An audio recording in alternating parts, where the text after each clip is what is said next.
Hello everyone, welcome back to your channel lifesciencegyan, and today's episode is from the playlist. So the terms that we are going to discuss today is amino acid and amino acid residue. Yes, these two terms look very similar, but actually there is a minute difference between these two terms. So today in today's video we are going to discuss about that minute difference. So let's start the video. If I am having H with me, yeah, it's an alphabetic letter, but in science, in protein, there are amino acids. Amino acids are like, जैसे आप कहते हो कि घर को बनाने के लिए you need bricks, आपको ईंटों की ज़रूरत है, वैसे ही amino acids प्रोटीन को बनाने के लिए उनके बेसिक बिल्डिंग ब्लॉक्स हैं. तो लेट्स से अगर मेरे पास एक सिंगल एमिनो एसिड है, जैसे हिस्टिडीन, यहाँ H रिप्रेजेंट करता है हिस्टिडीन एमिनो एसिड्स को. There are around 22 to 23 amino acids. तो इसके बारे में हम लोग एक डिफरेंट वीडियो में डिस्कस करेंगे where we will only talk about the amino acids. So do let me know if you want that video in the comment section.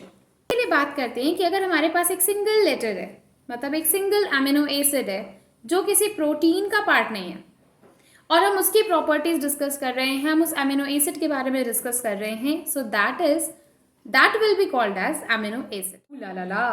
But if I am having series of amino acids, जैसा कि मैंने आपको बोला कि एक protein जो है वो एमिनो एसिड से मिलकर बना हुआ है.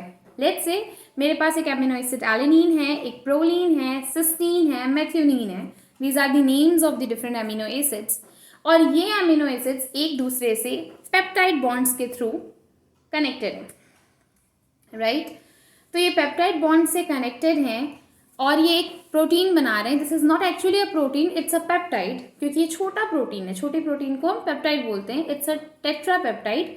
Mono means single, di means 2, tri means 3 और टेट्रा मीन्स 4. तो एक ही टेट्रा पेप्टाइड है. Now in this peptide, if I will start discussing about any of the amino acid, let's say मैं आपसे कहती हूँ कि मैं प्रोलीन amino acid के बारे में डिस्कस करना चाहती हूँ. So this time I will not say amino acid only.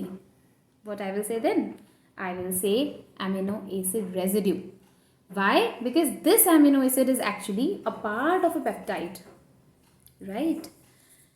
So when an amino acid is alone, it's not a part of a protein. अगर वो प्रोटीन का पार्ट नहीं है, पेप्टाइड का पार्ट नहीं है, और हम उसके बारे में डिस्कस कर रहे हैं, तो हम कहते हैं amino acid.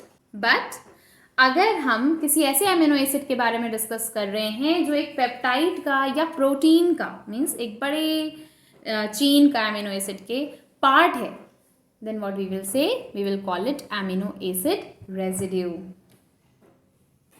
Have you understood the difference between amino acid and amino acid residue?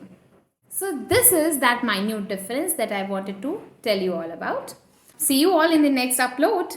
But to know about the next upload, you need to subscribe the channel. So do subscribe the channel, like and share if you feel that these concepts will help your friends or any of your known.